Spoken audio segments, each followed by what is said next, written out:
Olá, tudo bem? Vamos agora a uma aula sobre os caminhos da psicanálise.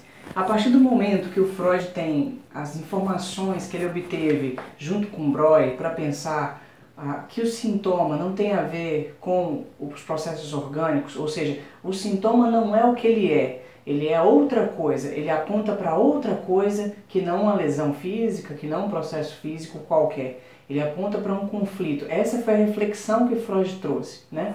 Ele foi começando a partir daí a construir um novo aparato, né, assim, para pensar a questão da constituição humana, da sexualidade, né, dos processos, quais são esses conflitos. E aí eu vou apresentar nessa aula 4 tópicos. O sintoma é uma formação de compromisso, o modelo dinâmico e a metapsicologia do Freud, a leitura dos sintomas histéricos por ele e o tratamento, que vai da hipnose à associação livre, tá bom? Vamos lá.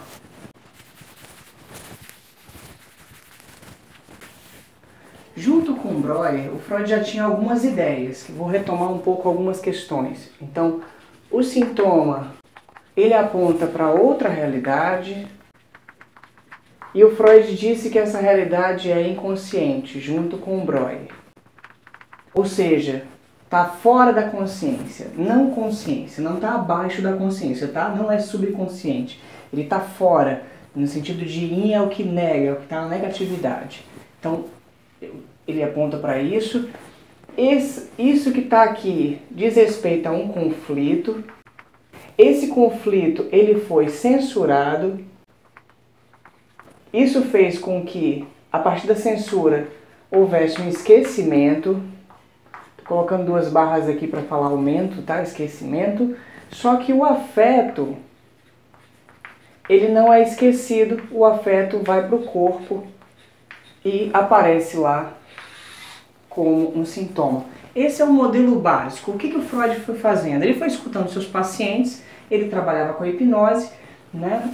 Ou seja, colocava a pessoa no estado de sonolência para que ela pudesse falar, mas ele foi se dando conta de que não dava muito certo isso, né? Tinha muita dificuldade para fazer alguém ser hipnotizado, mesmo hipnotizado não tinha muito resultado em termos terapêuticos, a pessoa era muito passiva, né? Porque ela falava hipnotizada, e quando ela acordava, Freud e Breuer falavam, ó, você falou isso, isso e aquilo, a pessoa não se lembrava.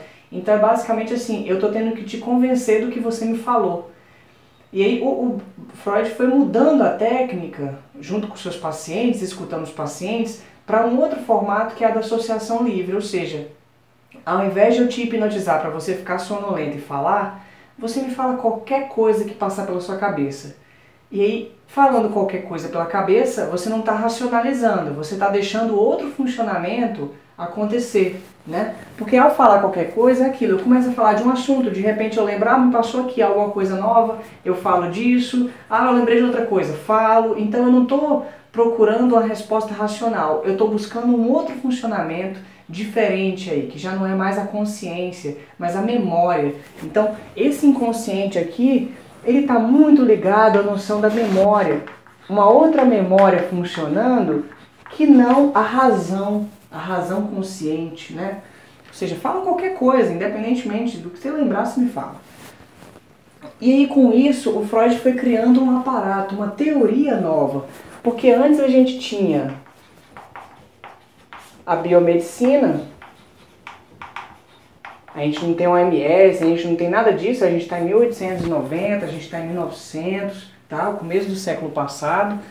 Então, a gente tem a biomedicina pensando que o sintoma está relacionado ao orgânico, ao físico. Então, esse modelo aqui não servia mais. O Freud, ele construiu outro modelo. Esse modelo ele foi chamando de psicanálise. E aí o que eu tenho que mostrar para você é para entender melhor esse modelo, de como que ele foi entendendo, como que o Freud foi entendendo esse processo. Primeiro ele já tinha em mãos o fato de que existe a consciência e de que existe algo inconsciente, ou seja, fora da consciência. O sintoma, ele aparece aqui, mas ele está ligado a processos que estão acontecendo aqui. Então o sintoma é só a superfície de algo muito mais complexo que está no inconsciente. O inconsciente, cada um tem o seu na leitura do Freud, ele é psíquico. Cada um tem o seu, ele tem seu formato, a gente vai constituindo ele. O que foi acontecendo? O Freud foi tentando entender esse inconsciente, ele foi nomeando, ele foi construindo uma teoria para pensar isso. De base, ele já teve alguma ideia para dizer o seguinte: o sintoma, ele é a solução que a pessoa encontrou entre o que acontece no psiquismo inconsciente e do quanto que a pessoa suporta isso. É mais ou menos assim, tanto que ele e o Breuer falavam disso. O sintoma é como se fosse a fumaça produzida por uma lareira. Você tem dentro da casa, lá, uma lareira pegando fogo. Essa casa está fechada, as janelas estão fechadas, e aí a chaminé também não está funcionando, ela está suja, por exemplo. Essa lareira vai queimando e a fumaça vai entrando em todos os cômodos da casa, não está achando saída para poder se liberar. Como ela tenta entrar e dar vazão para sair pela chaminé, a chaminé não abre também, não está funcionando, ela vai achar qualquer outro lugar, seja pela fresta da porta, pelo buraquinho da janela, por uma parte quebrada ali, assim por diante. Então, a fumaça vai saindo por onde der. Isso aqui é o que eles chamaram de sintoma. O sintoma é como se fosse a superfície disso que já está acontecendo ali, nos eventos psíquicos dessa pessoa. Então, o sintoma é como se fosse uma formação que permitiu escoar um pouco do mal-estar que a pessoa estava vivendo, como se fosse a única saída possível. Dá para entender isso assim? Então, a única saída possível para aquele tanto de mal-estar e conflito e questões que essa pessoa está passando. E aí o Freud começou a elaborar, a construir essa teoria nova, que ele foi chamando aí de metapsicologia, para entender esse inconsciente, os sintomas e assim por diante. Então, vamos lá. O que é uma metapsicologia? Algo além da psicologia. A psicologia na época era muito filosófica e trabalhava muito com as noções da mente consciente. O Freud, como começou a falar do inconsciente, ele propôs uma metapsicologia, ou seja, algo para além da psicologia da consciência, tá? Se tiver alguma dúvida sobre isso, você pergunta aí que a gente discute. Ele propôs, primeiro, existe o inconsciente. Mas esse inconsciente não é só o fato de que não é consciente, não é só o esquecimento. Porque, por exemplo, quando eu durmo, eu estou inconsciente. Quando eu desmaio, eu estou inconsciente. Mas o Freud falou, não é esse inconsciente que eu estou falando. O inconsciente, ele é uma entidade, ele tem algo vivo ali, ele tem um funcionamento. Não é só a gente não lembrar, não é só a gente não esquecer, é a gente esquecer de fato. É a gente não lembrar realmente, alguma coisa funciona ali. Então existe como um funcionamento próprio, não é só não lembrar das coisas. Então tudo se remete ao inconsciente. Esse inconsciente, ele é psíquico. E aí ele funciona ali. Existe a consciência, existe o inconsciente. Aqui tem um tanto de coisas acontecendo e aqui tem outras tantas coisas acontecendo. Entre elas tem uma diferença. Nem tudo que acontece aqui é permitido lembrar aqui. A gente não aceita tudo. Então aqui existe uma censura, que o Freud chamou depois de recalque. Ou seja, o recalque é a censura que a gente faz ao nosso próprio pensamento, à nossa própria memória, à nossa própria lembrança, aos nossos próprios sentimentos. A gente rejeita, a gente não aceita, a gente esconde. Né? E ele foi falando, bom, existe então dois elementos, mas aqui também existe outro processo acontecendo que não é nem a consciência nem o inconsciente. Ele diz assim, quando eu estou aqui e me lembro de minha data de aniversário, ela não estava na minha memória agora há pouco. De repente ela veio. Mas ela está aí, eu não censurei ela. Se ela está aqui, existe alguma coisa entre o consciente e o inconsciente que eu permito lembrar. que está acima da censura também. E o Freud falou, é o pré-consciente. Então vamos entender melhor aqui. O consciente é tudo que eu lembro, é minha percepção do dia a dia, minhas sensações que eu tenho memória, que eu resgato aí facilmente, que eu estou aqui percebendo o mundo. O pré-consciente é aquilo que eu preciso lembrar, eu preciso fazer um exercício para resgatar, mas é coisa simples, é meu aniversário, é meu ano, meu nome completo, as pessoas que estão ao meu redor e tudo mais, as palavras que eu uso e tal. Mas ele fala, tem um outro funcionamento que está censurado. Esse que está censurado é o inconsciente, ou seja, é aquilo que eu não lembro, mas eu sinto. É aquilo que me perturba, é aquilo que causa mal-estar, estranhamento, é aquilo que emerge e me surpreende. E aí ele foi pensando, o sintoma é assim. Lembra da questão do acontecimento que eu falei inicialmente? Então, o sintoma não é um acontecimento, os sintomas psíquicos também são acontecimentos, eles emergem. E geralmente a gente se vê numa situação de não sei por que fiz isso, não sei por que isso está acontecendo comigo. Ou seja, tem algo acontecendo, eu sinto algo, mas eu não tenho noção consciente disso. E aí para o Freud fica clara a existência desse inconsciente, né? Então esse inconsciente aqui, ele tem um conjunto de funcionamentos diferente desses daqui. Por isso que a metapsicologia veio para falar desses aspectos. Então agora eu vou falar melhor sobre a metapsicologia, tá bom? Então, a metapsicologia no Freud é uma teoria para explicar o funcionamento psicológico, psíquico do sujeito. E esse psíquico é uma articulação entre o corpo e a mente.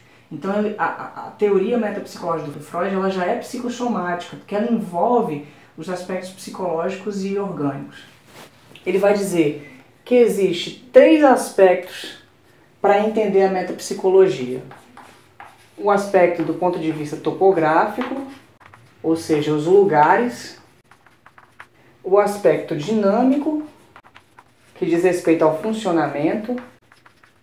E o aspecto econômico, que diz respeito à energia. O aspecto topográfico é uma compreensão do psiquismo de acordo com seus lugares psíquicos, que aí o Freud foi denominando em consciente, pré-consciente e inconsciente. O consciente é tudo que eu lembro, minha percepção cotidiana, minha percepção aqui da realidade e tudo mais. O pré-consciente é o sistema próximo da consciência que me permite resgatar memórias, lembrar algumas coisas, essa memória mais dinâmica do dia a dia. O inconsciente é um sistema censurado, é o sistema proibido, é um sistema escondido e que atua provocando os outros dois. Ele está sempre agindo no sentido de buscar a realização das suas pulsões. Pulsões são impulsos, vontades, desejos. Então, na medida em que eu quero muito algo, eu busco algo, não querer no sentido consciente, de eu quero fazer isso, eu quero... Não, não é isso. Alguma coisa me impele, alguma coisa me lança no sentido de fazer algo. Isso é algo que vem. E aí, diante disso, o consciente e o pré-consciente diz, não, calma lá, não é assim que funciona. Então, para você entender, a teoria psicanalítica ela é uma teoria que entende que o ser humano ele está entre impulsos e proibições. Então, na medida em que alguma coisa me coloca num certo movimento, eu me barro e não consigo. Então, isso produz um conflito psíquico. Esse conflito provoca os sintomas, tá? Quais que são os elementos que vão acontecendo aqui? No aspecto dinâmico, esse funcionamento vai se realizando, que é o quê? O inconsciente busca a sua realização, satisfação, né? Para isso, ele vai fazer 2 tipos de processos, as condensações e os deslocamentos. E ele vai ser censurado pelo recalque. Recalque. O que é isso? na medida em que o inconsciente, enquanto um funcionamento nosso, ele não está no cérebro, ele é um funcionamento da gente, é uma forma de entender nosso funcionamento. Na medida em que alguma coisa na gente, do inconsciente, emerge como uma vontade, um desejo, né? Alguma coisa se coloca ali no sentido de impelir a gente a fazer algo, a gente proíbe, não permite com que algo aconteça. Nesse momento, o inconsciente consegue burlar a censura que o consciente e o pré-consciente realizam para conseguir sua satisfação. Tá? Então é mais ou menos assim, eu quero muito algo, não no sentido de eu querer aqui na minha consciência, na minha percepção, né? Mas no sentido de que alguma coisa se coloca para mim, né? Chegar em alguém, a comprar algo, fazer alguma coisa de fato, dizer alguma coisa para uma pessoa que eu não consigo dizer para essa pessoa de jeito nenhum, eu gostaria muito de dizer algo, então algo se coloca ali, algo se coloca como um desejo de fazer, mas aí não se faz. Aí no lugar disso, por exemplo, a pessoa faz um sonho com a outra pessoa, a pessoa, sabe quando você não consegue dizer algo para alguém e aí você acaba dizendo para outra pessoa e fala, por que eu estou falando para essa, mas não é, era para outra pessoa. Ou outra coisa, no momento que você está querendo fazer algo em relação a alguma pessoa, você fala algo, você não consegue falar, você esconde aquilo, mas aí aparece essa palavra de outra maneira, né? Você troca uma palavra por outra, você se gagueja todo, né? No momento que você vai conversar com alguém, o próprio processo de ansiedade aponta para isso.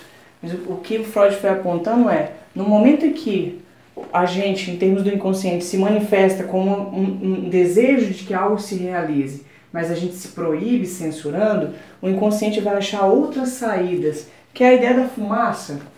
Então o sintoma se coloca, então vem uma gagueira, vem uma tosse, vem uma falta de apetite, alguma coisa se coloca como uma saída para esse mal-estar, né?